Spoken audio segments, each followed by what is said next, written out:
KPSC ಬ್ರಹ್ಮಾಂಡ ಭ್ರಷ್ಟಾಚಾರ ಮತ್ತೊಂದು ಬಯಲಿಗೆ ಎಳೆದಿರುವಂಥದ್ದು ಅಖಿಲ ಕರ್ನಾಟಕ ವಿದ್ಯಾರ್ಥಿ ಸಂಘಟನೆಯ ಮುಖಂಡರಾಗಿರುವಂಥ ಕಾಂತಕುಮಾರ್ ಅವರು ಈ ಒಂದು ಹಗರಣವನ್ನು ಬಯಲಿಗೆ ಎಳೆದಿರುವಂಥದ್ದು. ನಮ್ಮ ಜೊತೆಗೆ ಮಾತನಾಡೋದಕ್ಕೆ ಕಾಂತಕುಮಾರ್ ಅವರು ಇದ್ದಾರೆ. ಯಾವ ರೀತಿ ಅಭ್ಯರ್ಥಿಗಳನ್ನು ಸಂಪರ್ಕ ಮಾಡ್ತಾರೆ ಮತ್ತು ಯಾವ ಪ್ರೋಸೆಸ್ ಆಗುತ್ತೆ, ಎಷ್ಟು ಲಕ್ಷಕ್ಕೆ ಡಿಮ್ಯಾಂಡನ್ನು ಇಡ್ತಾರೆ ಅನ್ನುವಂಥದ್ದು.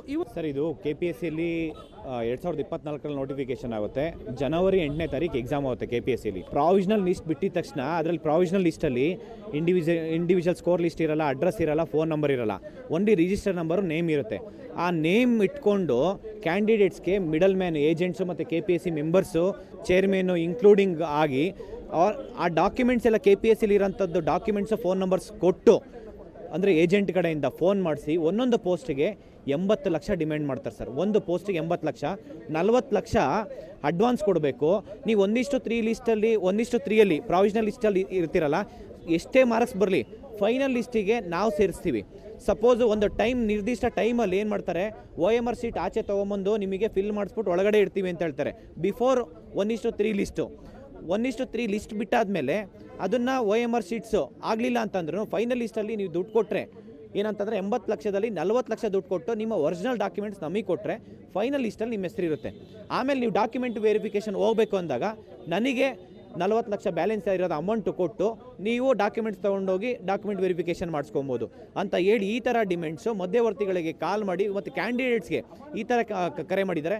ಮತ್ತು ಈ ಒಂದು ವೆಟರ್ನರಿ ಆಫೀಸರಲ್ಲಿ ಎಕ್ಸಾಮ್ಸಲ್ಲಿ ಒಂದೇ ಬೆಂಚಲ್ಲಿ ಈ ಕಡೆ ಸ್ಟೂಡೆಂಟ್ಸ್ ಕ್ಯಾಂಡಿಡೇಟ್ ಎಕ್ಸಾಮ್ ಬರೆದಿದ್ದಾರೆ, ಪಕ್ಕದಲ್ಲಿ ಖಾಲಿ ಶೀಟ್ಸು OMR ಶೀಟ್ಸು ಖಾಲಿ ಬಿಟ್ಟು ಬಂದಿರ್ತಾರೆ, ಅಂಥವ್ರು ಫೈನಲ್ ಲಿಸ್ಟಲ್ಲಿದ್ದಾರೆ.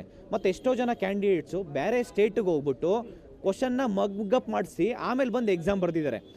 RR ನಗರ, ರಾಜರಾಜೇಶ್ವರಿ ನಗರದ ಹೋಟೆಲಲ್ಲಿ ಕೂತ್ಕೊಂಡು ಕೂಡ ಈ ಒಂದು ಚರ್ಚೆ ನಡೆದು ಮಧ್ಯವರ್ತಿಗಳ ಭಾಗಿಯಾಗಿ ಅಂಥವ್ರು ಇವತ್ತು ಲಿಸ್ಟಲ್ಲಿದ್ದಾರೆ.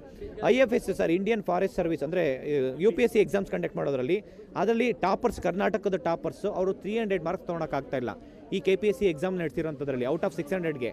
ಆದರೆ 4-5 ಸತಿ ಫೈಲ್ ಆಗಿರೋ ಕ್ಯಾಂಡಿಡೇಟ್ಸು ಔಟ್ ಆಫ್ 600ಗೆ 450, 460, 480, 490 ತನಕ ಮಾರ್ಕ್ಸ್ ತೊಗೊಂಡಿದ್ದಾರೆ. ಕೂಡ ಅವ್ರ ಸಂಬಂಧಿಕರಿಗೆ ಭಾಗಿಯಾಗಿದ್ದಾರೆ ಹೇಗೆ ಸರ್? 100% ಲಿಸ್ಟಲ್ಲಿ ಹೆಸರಿದೆ ಸರ್. ಸಂಬಂಧಿಕರು ಅವ್ರಿಗೆ ಬೇಕಾಗಿರೋಂಥವ್ರಿಗೆ ಹುದ್ದೆ ಕೊಟ್ಟಿದ್ದಾರೆ. ಅವರು 4-5 ಸತಿ ಅವ್ರ ತಲೆಯಲ್ಲಿ ಏನು 4 ಸತಿ ಎಕ್ಸಾಮ್ ಪಾಸ್ ಮಾಡ್ಕೊಂಡಿದ್ದಾರೆ. ಅಂದರೆ ಒಂದೊಂದು ಎಕ್ಸಾಮ್ಸು 4 ಸತಿ ಫೇಲ್ ಆಗಿ ಆಮೇಲೆ ಎಕ್ಸಾಮ್ ಪಾಸ್ ಮಾಡ್ಕೊಂಡಿರೋ ಅಂಥವ್ರು ಕೂಡ ಇವತ್ತು ಲಿಸ್ಟಲ್ಲಿ ಹೆಸರಿದ್ದಾರೆ ಅಂತಂದರೆ ಗೋಲ್ಡ್ ಮೆಡ್ಲು ತೊಗೊಂಡಿರೋನು ಇವತ್ತು ಎಕ್ಸಾಮ್ ಪಾಸ್ ಮಾಡೋಕ್ಕಾಗ್ತಾಯಿಲ್ಲ KPSCಯಲ್ಲಿ. ಆದರೆ 4 ಸತಿ ಡಿಗ್ರಿ ಫೇಲ್ ಆಗಿರೋ ಕ್ಯಾಂಡಿಡೇಟ್ಸು ಇವತ್ತು KPSCಯಲ್ಲಿ ವೆಟರ್ನರಿ ಆಫೀಸರ್ ಆಗ್ತಾರೆ ಅಂತಂದರೆ ಎಲ್ಲಿದೆ ಸರ್ ಇವತ್ತು ಸಿಸ್ಟಮ್ ವ್ಯವಸ್ಥೆ? ಎಕ್ಸಾಮ್ ಮಾಡಿ ಯಾರ್ಯಾರು ಅಕ್ರಮದಲ್ಲಿ ಭಾಗಿಯಾಗಿದ್ದಾರನ್ನ ಅವ್ರನ್ನ ಜೈಲಿಗೆ ಕಳಿಸಿ, ಅವ್ರನ್ನ ಗಲ್ಲಿಗೇರಿಸಿ. ಇಷ್ಟು ಮಾಡೋಕ್ಕಾಗಿಲ್ಲ ಅಂತಂದರೆ ರಾಜ್ಯ ಸರ್ಕಾರಗಳು ಏನಕ್ಕೆ ಬೇಕು? ಸರ್ಕಾರ ಇದ್ದು ಏನು ಪ್ರಯೋಜನ ಸರ್? ಸರ್, ಎಷ್ಟು ಪರ್ಸೆಂಟ್ ಅಭ್ಯರ್ಥಿಗಳಿಗೆ 60% ಅಂತ ಹೇಳ್ತಾ ಇದ್ದಾರೆ. ಈಗ 60% ಅಭ್ಯರ್ಥಿಗಳಿಗೂ ಕೂಡ ಇವರು ಅಪ್ರೋಚ್ ಮಾಡಿದ್ದಾರೆ ಹೇಗೆ ಸರ್? ಮಾಡಿದ್ದಾರೆ. ಒಂದು ಸಂಬಂಧಿಕರು ಡೈರೆಕ್ಟ್ ಕಾಂಟ್ಯಾಕ್ಟ್ ಇರೋರನ್ನ ಏನು ಅಪ್ರೋಚ್ ಮಾಡಿರಲ್ಲ ಸರ್ ಇವರು. ಇನ್ನು ಮಿಕ್ದವ್ರಿಗೆ ಡೈರೆಕ್ಟ್ ಕಾಂಟ್ಯಾಕ್ಟ್ ಇಲ್ಲದೇ ಇರೋರನ್ನ ಅಪ್ರೋಚ್ ಮಾಡಿಕೊಂಡು ಇವರು ಹುದ್ದೆಗಳನ್ನು ಮಾರ್ಕೊಂಡಿದ್ದಾರೆ ಸರ್. ಇದಿಷ್ಟು ಅಖಿಲ ಕರ್ನಾಟಕ ವಿದ್ಯಾರ್ಥಿ ಸಂಘಟನೆ ಮುಖಂಡರಾಗಿರುವಂಥ ಕಾಂತಕುಮಾರ್ ಅವರ ಮಾತು. ಏನು ಕ್ಯಾಮ್ರಾ ಪರ್ಸನ್ ಶಿವಕುಮಾರ್ ಜೊತೆ ನಂದೀಶ್ ಮಲೆನಹಳ್ಳಿ, ಏಷ್ಯಾನೆಟ್ ಸುವರ್ಣ ನ್ಯೂಸ್, ಬೆಂಗಳೂರು.